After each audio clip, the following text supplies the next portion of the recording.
На што зноў скардзіцца Лукашенка, куды ўладкаваўся і колькі зарабляе муж яго унучкі і што новага могуць забараніць беларусам. Вітаем, сябры! Гэта наша Ніва і зараз мы ўсё вам раскажам. Журналісты высветлілі, як добра ўладкаваўся ў жыцці муж унучкі Лукашэнкі. У бюро выйшла расследаванне пра інтарэсы беларускіх уладаў у рыбалоўным бізнесе Расіі. Сярод топ-менеджераў кампаніі журналісты знайшлі і Дмітрыя Дятлава, які з'яўляецца мужам Вікторыі Лукашэнкі, дачкі старэйшага сына кіраўніка Беларусі Віктара. Дятлаў вучыўся разам са сваёй будучай жонкай на факультэце міжнародных адносін БДУ. Пасля выпуску ён працаўладкаваўся ў лагістычную кампанію з назвай «Захад-Трансэкспедыцыя», прычым не шараговым менеджерам, а адразу намеснікам начальніка камерцыйнага аддзела. Цікавая акалічнасць крыецца ў тым, што 25% «Захад-Трансэкспедыцыі» належаць бізнес-вумен Людміле Няронскай, даўняй знаёмай Віктара Лукашэнкі. Іх дзеці разам вучыліся ў школе, а таксама дзве сям'і ляталі разам на прыватным самалёце ў Дубай. У 2022 годзе Дятлаў перайшоў на працу ў дзве іншыя кампаніі, якія таксама належаць Няронскай – «Марскія промыслы» і «Марскія сезоны». Там ён заняў пасаду намесніка дырэктара па агульных пытаннях і стаў зарабляць і там звыш 10 000 беларускіх рублёў за месяц. Кампанія «Марскія сезоны» будуе рыбаапрацоўчы завод у свабоднай эканамічнай зоне Віцебск і карыстаецца шырокімі падатковымі і мытнымі льготамі. Яшчэ адзін завод «Марскія сезоны» будуюць пад Мінскам.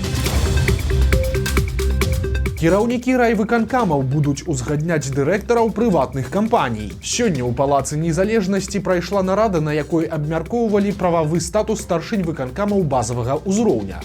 Пакуль Лукашенко бачыць у гэтым пытанні сур'ёзныя недапрацоўкі. Я уже много раз говорил, что мы значительно повысим уровень исполнительской дисциплины в стране. Я вижу недоработки в этом плане, притом серьезные недоработки, и предупреждаю всех, что если мы это не сделаем, нам будет вообще очень сложно не только в этом году, но и пятилетку выполнить то, что мы перед собой намечаем. Поэтому уровень исполнительской дисциплины должен быть на соответствующей высоте. Калі Лукашенко адарваўся ад паперкі, то ўжо па старой звычцы пачаў эмацыйна скардзіцца на працу сістэмы, непасрэдным стваральнікам якой ён з'яўляецца. Напрыклад, яму не падабаецца, калі кіраўнікі раёнаў просяць пра нешта прыватны бізнес. Идет год благоустройства и пятилетка качества. И основная нагрузка при реализации поставленных задач ложится на регионы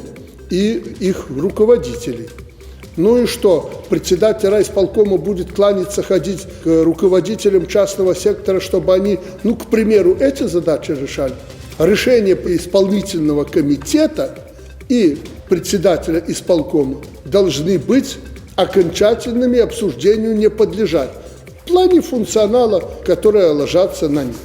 Кіраўнік адміністрацыі Лукашэнкі Дмітрый Круты паведаміў, што да 1 сакавіка плануецца падпісанне ўказа, які пашырыць паўнамоцтвы мясцовых уладаў. Згодна з ім, кіраўнікі райвыканкамаў будуць узгадняць кіраўнікоў тэрытарыяльных органаў міністэрстваў і ведомств, акрамя КДБ, а таксама кіраўнікоў ключавых арганізацый раёна ўсіх форм уласнасці. Спіс гэтых кампаній будзе вызначаць сам выканкам. Тут варта адзначыць, што сёння ўсіх кіраўнікоў гарадоў і раёнаў вызначае асабіста Лукашенка. І калі нейкі чыноўнік з аднаго рэгіёна перакідваецца на іншы, то ў яго ў прынцыпе няма ніякай матывацыі нешта рабіць на новым месцы. Яго задача выконваць планавыя паказчыкі і асабліва не адсвечваць, каб не дай бог не трапіць за краты, а праз некалькі гадоў перасесці ў іншае крэсла. З аднаго боку, указ Лукашэнкі можа зматываваць кіраўнікоў раёнаў варушыцца, а з іншага новая схема стварае падставы для карупцыі. Не выключана, што дырэктарамі паспяховых фірм будуць станавіцца набліжаныя да лукашэнкаўцаў людзі ці члены іх сем'яў. Лукашенко дазволіў Пуціну размяшчаць у Беларусі расійскія вайсковыя аб'екты. Падчас апошняга прыезду прэзідэнта Расіі ў Мінск была падпісаная дамова аб гарантыях бяспекі саюзнай дзяржавы. Цяпер Уладзімір Пуцін унёс у Дзярждуму законапраект аб ратыфікацыі гэтай дамовы. Згодна з дакументам, ён прадугледжвае не толькі стварэнне так званага ядзернага парасона, але і дазвол на размяшчэнне расійскіх вайсковых аб'ектаў і фармаванняў на тэрыторыі Беларусі. Дамова падпісаная на 10 гадоў і далей працягваецца спрацоўваецца аўтаматычна. Такім чынам Александр Лукашенко яшчэ адным дакументам павялічыў залежнасць Беларусі ад Расіі ў абмен на танныя вуглевадароды. У гэтай сувязі трывожыць новая заява прэзідэнта Украіны Владзіміра Зяленскага. Ён сказаў, што Пуцін сёлета будзе спрабаваць уцягнуць Беларусь у вайну. Па яго словах, Расія летам ці восенню будзе размяшчаць свае сілы на тэрыторыі нашай краіны, а далей нібыта будзе думаць, як справакаваць другое ўварванне з тэрыторыі Беларусі. Імаверна, словы Владзіміра Зяленскага звязаныя з планамі аб сумесных стратэгічных вучэннях пад назвай «Захад-2025», якія якраз пройдуць у верасні гэтага года. Падобнае мерапрыемства 3 гады таму скончылася ўварваннем ва ўкраіну, таму трывогі Зяленскага не пазбаўленыя сэнсу. Паліна Шарэнда-Панасюк пасля вызвалення з'ехала з Беларусі. Жанчына, якая 4 гады правяла за кратамі, выйшла на волю ў суботу. Цяпер яна з'ехала з краіны да мужа і 2 сыноў, якія сустрэлі яе ў Вільні. Мариночка, дякую тобі, дороженька. Дід Андрій, Дід Андрій, живи Беларусь! Живи Беларусь!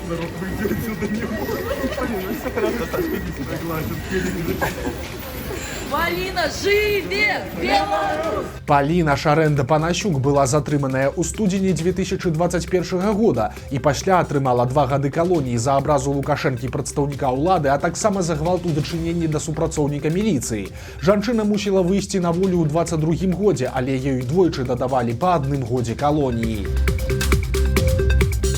Пасля крытыкі Лукашэнкі перайменавалі факультэт Віцебскага універсітэта. У верасні мінулага года ён наведаў ВДУ і не змог вымавіць слова «гуманітарыстыка» ў назве аднаго з факультэтаў. Тады ён назваў гэтае слова матерным. Появляются проекты соответствующие. А вот назад вернется. Да. Гуманитаристики и Языковых коммуникаций. Вот это матерное слово. Это. Как это вот понимать? Ну, вот это? придумали филологи. Знаете, я почему обратил внимание на это? Мы иногда, знаете, умничать начинаем на ровном месте. Умничать начинаем, вот лишь бы показаться какими-то модными, не ретроградами. Цяпер жа факультэт носіць назву гуманітарных ведаў і камунікацый. Прычым перайменавалі яго праз 3 тыдні пасля публічнага абурэння Лукашэнкі, то бок амаль адразу. Улады спрабуюць грашыма прымусіць беларусаў пераязджаць у вёску. Ад заўтра пачне дзейнічаць пастанова Міністэрства працы і сацыяльнай аховы, згодна з якой беспрацоўныя грамадзяне, якія перасяляюцца ў сельскую мясцовасць, змогуць атрымаць грашовую дапамогу. Пасля працаўладкавання ім абяцаюць выплаціць 9 пражытачных мінімумаў, а сёння гэта крыху больш за 4000 рублёў. Але ж для гэтага трэба выканаць пэўныя умовы. У прыватнасці мець трохбаковую дамову паміж органам сацабароны, грамадзянінам і яго новым наймальнікам аб перасяленню ў вёску, а пасля выплаты бонуса за работнікам будуць сачыць, як ён выконвае свае абавязкі. Чыноўнікі спадзяюцца, што такім чынам у іх атрымаецца прыцягнуць кадры на працу ў сяло, але пытанне тут у іншым. Рэдкая вёска можа пахваліцца нармальнымі умовамі для жыцця і працы, таму ўсё больш людзей пераязджае ў гарады.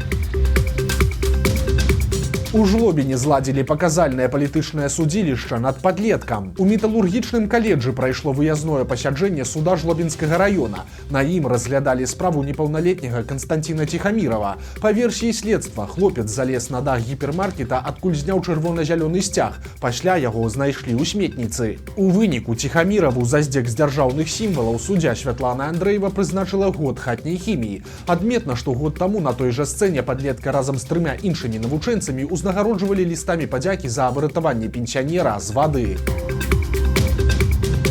Беларус прымусіў Канстытуцыйны суд перагледзець заканадаўства. Журналісты медыязоны заўважылі ў банку судовых рашэнняў цікавую пастанову Канстытуцыйнага суда. Ведомства ўпершыню пагадзілася з індывідуальнай скаргай. Сутнасць справы наступная. Беларуса прыцягнулі за адказнасць за ТТЗ ў стане алкагольнага ап'янення, з месца якога той яшчэ і ўцёк.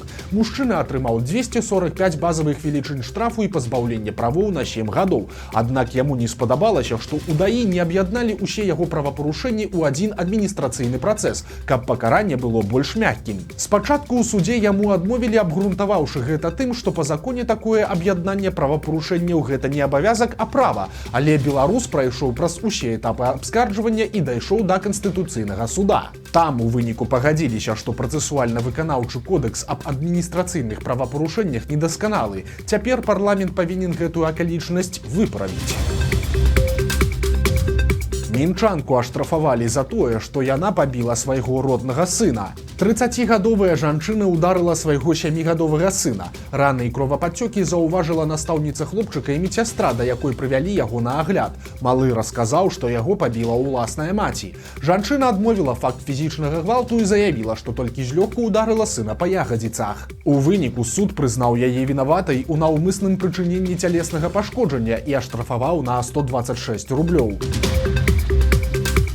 У Беларусі можа з'явіцца новая забарона. Дырэктар Інстытута гісторыі Нацыянальнай акадэміі навук Вадзім Лакіза паведаміў, што вучоныя прапануюць забараніць фізічным асобам карыстацца металадэтэктарамі. Выкарыстоўваць іх можна будзе арганізацыям у навуковых ці спецыяльных мэтах. Па словах Лакізы, планы навукоўцаў звязаныя з чорнымі капальнікамі і нелегальным продажам археалагічных артефактаў. Такія забароны, як кажа навуковец, з'яўляюцца агульнасусветнай тэндэнцыяй. Забарона на металадэтэктары падобныя да абмежаванняў на выкарыстанне беспілотнікаў, якія з'явіліся пасля пачатку вайны Расіі з Украінай. Дроны цяпер дазволена захоўваць і выкарыстоўваць толькі арганізацыям. Незвычайнае махлярства ў Гродні. Жыхар абласнога цэнтра шукаў сабе дзяўчыну на вечар. У адной з груп у тэлеграме ён знайшоў патрэбную кандыдатуру і уступіў з ёй у перапіску. Жрыца кахання заявіла, што гадзіна яе паслуг каштуе 500 рублёў, але яна ніколі не прыязджае менш чым на 2 гадзіны і толькі па поўнай перадаплаце. У выніку гарадзенец адправіў 1000 рублёў і стаў чакаць, але ніхто не прыехаў, а пасля хлопцу яшчэ і перасталі адказваць на паведамленні, таму ён вырашыў звярнуцца ў міліцыю. Сілавікі завялі крымінальную справу за махлярства. Тыктокер схадзіў на абед у 5-зоркавы гатэль у Мінску і быў шакаваны цэнамі. Фудблогер Ян Міколаў, у якога 135 000 падпісчыкаў, зняў ролік, як схадзіў паесці ў гатэль Еўропа. У абедзеным меню там прапануюць на выбар 2 супы, 4 гарачыя стравы і столькі ж гарніраў і салатаў. Сабе блогер замовіў крэм-суп з птушкі з кукурузай, гуляш з ялавічынай і пюрэ, а таксама парыжскую салату. За свой абед ён аддаў крыху больш за 20 рублёў. Гуляш каштаваў 7, суп 6, а салата 5, пюрэ 3,5. Карыстальнікі моцна здзівіліся такім цэнам, а некаторыя нават не паверылі і назвалі блогера фантазёрам. Той адказаў, што ўсе цэны на абедзенае меню ёсць у соцсетках гатэля і што ўсё, што ён паказаў, гэта чыстая праўда. Вось такія навіны чацвярга. Подписывайтеся на канал, ставьте лайки альбо дизлайки и выказывайте заўвагі ў каментарах. И, конечно, читайте нашу Ниву, глядите нашу Ниву и любите Беларусь. До сустрэчы заўтра.